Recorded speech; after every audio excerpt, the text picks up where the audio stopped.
ಗುತ್ತಿಗೆದಾರರ ಸಂಘದ ವಿರುದ್ಧವೇ ಆಡಿಯೋ ಬಾಂಬ್ ಹೊರಬಿತ್ತು. ಸ್ಫೋಟಕ ವಿಡಿಯೋ ಮತ್ತು ಆಡಿಯೋ.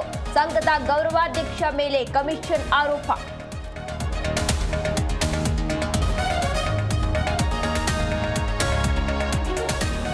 ಮನರೇಗಾ ವರ್ಸಸ್ ಬಿಬಿ ರಾಮ್ಜಿ ಜಟಾಪಟಿ. ಸದನದಲ್ಲಿ ಇಂದು ಹೋರಾಟ ನಡೆಸಲಿರುವ ಕಾಂಗ್ರೆಸ್. ತಿರುಗೇಟಿಗೆ ಬಿಜೆಪಿ ಸಿದ್ಧತೆ.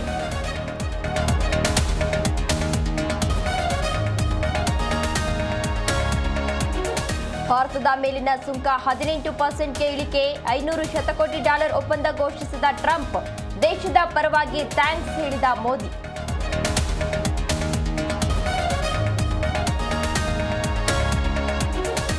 ಬೆಂಗಳೂರಲ್ಲಿ ಹೆಚ್ಚಾದ ಸರಗಳ್ಳತನದ ಅಟ್ಟಹಾಸ.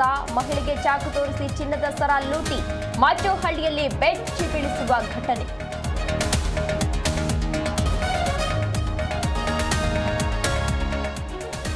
ದಾಖಲೆ ಬರೆದಿದ್ದ ಚಿನ್ನ ಬೆಳ್ಳಿ ದರ ಭಾರೀ ಇಳಿಕೆ. 3 ದಿನದಲ್ಲಿ ಚಿನ್ನ ಗ್ರಾಂಗೆ 3,000ಕ್ಕೂ ಹೆಚ್ಚು ಇಳಿಕೆ. ಬೆಳ್ಳಿ ಬೆಲೆಯಲ್ಲೂ ವಿಪರೀತ ಇಳಿಕೆ.